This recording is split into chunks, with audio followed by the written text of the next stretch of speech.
kalsera, malamang hindi mo siya mapapansin. Walang pinagkaibang itsura niya sa libo-libo mga taong pumapasok sa opisina. At tahimik lamang niyang ginagampanan ang kanyang pagiging civil engineer sa isang pribadong kumpanya sa Mandaluyong. Lunes hanggang Biyernes, makikita lamang si Lord na nakababad sa computer at mga plano ng building. Dito naman sa Bulacan, kakagraduate lamang ng 22 anyos na nursing student dito. Sa katapusan pa ng taon ang board exams, pero abala na siya sa paghahanda ngayon pa lamang. Nakasalalay na kasi sa magiging tagumpay niya ang kinabukasan ng baby niyang bagong pagkakas. Dalawang ordinaryong tao ng ordinaryong buhay. Hindi mo aakalain mga grafista din pala sila. Alam mo yung mga katrabaho mong nag-graffiti ka? Sino na nakakaalam? Yung mga office mates ko lang, yung mga kasama ko sa trabaho ng mga kasing level ko lang. Yung boss ko, actually, hindi niya alam.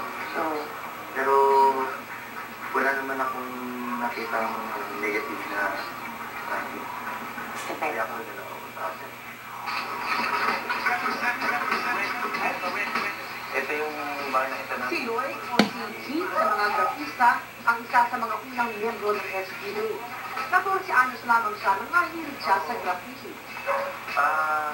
Para sa akin ang graffiti, parang art, kumaga. Just want to express my feelings. Kasi minsan, may mga side-side na hindi ko nailalabas. So every time na meron akong sama ng loob, doon ako, kumbaga parang yun yung outlet ko. Ito yung dalang... Hindi na matatawaran ang sayang na ibigay sa kanya ng pagiging isang grafista. Nabubuhayan ang katawan niyang pagod sa trabaho tuwing nagsusisa siya ng pagandang mga obra.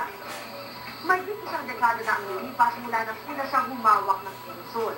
Pero kung dati graffiti lamang ang buhay niya, ngayon kaya na niyang balansehin ang mga bagay-bagay. Lahat kasi may limitasyon eh.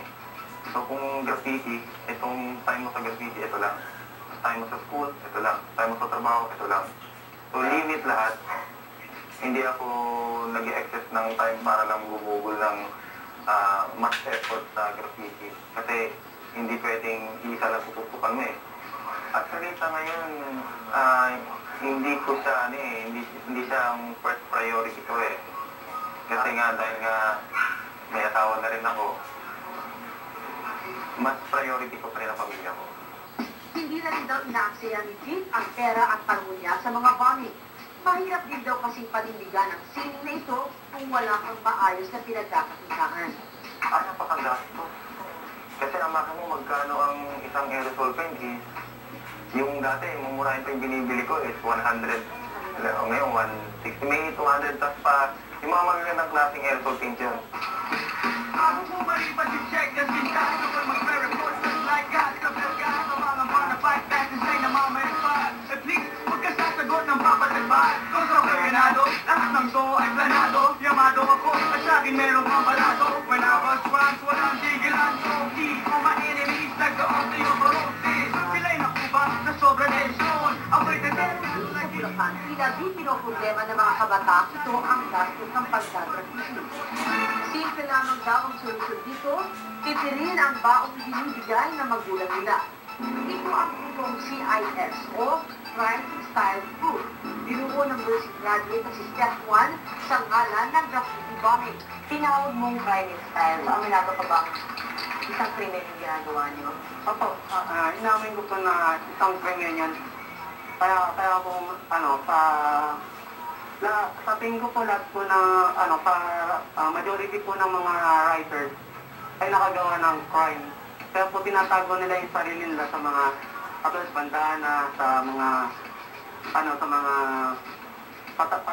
patagong pagsulat, mga ganito, or pagkilos ng gabi.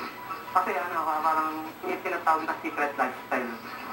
Ang isinukliyawan namin sa paligiyayakap mo ni Step 1. Makikita mo sa kahabaan ng highway na ito sa Bulacan ang lahat ng tinatawag niyang obra maestra. Stefan, ano pakiramdam mo kapag nakikita mo yung graffiti mo sa iba-ibang lugar? Ayun, parang fulfillment to na fulfill ako na nailagay ko siya doon. Maraming taong nagtataka paano nangyari yun, paano ko nailagay yun. Yung iba na-appreciate, yung iba nagtataka.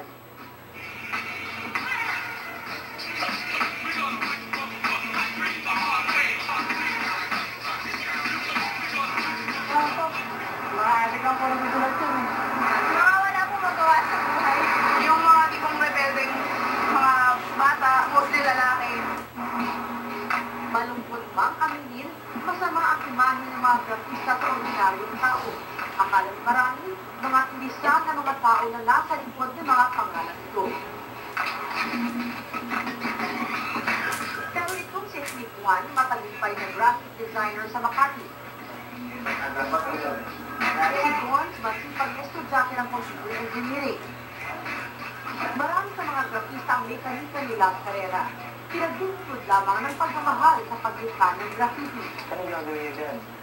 Gagamulin niyo lang yung pader, gagawa ng mga ganyan-ganyan. Pero sinasabi po namin, ito po yung concept namin. Hintayin niyo lang po matapos.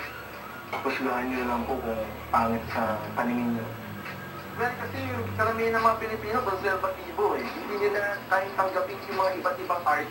Hindi naman lahat ng graffiti writer ganun eh, na binababo yung kalsada. Meron mga graffiti writer na gumagawa talaga ng art, kagaya ko sa SBA. Kagrupo ni Step 1 ang grafistang si Cruz. Pero di minsan hindi siya sumama sa mga bombing session ng grupo. Kung mas na-appreciate ko na yung graffiti ngayon na part yung graffiti, kailangan hindi mo siya dadaan sa illegal. Hanggat maaari mag-illegal ka kasi kapag legal yung gawa mo, malaking tendency na, malaki yung respect ka yung security yung may security yung graffiti mo na hindi mabababoy. Na hindi ka gaya sa illegal na pag yung kalaban na gang nakita yung graffiti nyo, bababuhin. Ang sakit sa akin kasi gawa ko yun. Alam nito na dito nagdala ang sama nilang reputasyon at pinili niya itong talikuran para galamin din ng tao ang mga obra niya. Sa graffiti, mas mahalaga ang pangalan kaysa mukha ng isang grafista. Nakasalalay sa henerasyon ng mga grafista ngayon kung paano tatanggapin ng lipunan ang pangalan ng mismong kultura nila. Ay, madaya to. May ano pala to. May ano to.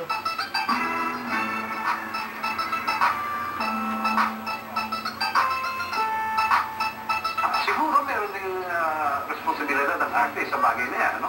Dahil siyempre, may mga pinangangalaga ating tayo, meron din dapat tayo kilaling mga respeto sa karapatan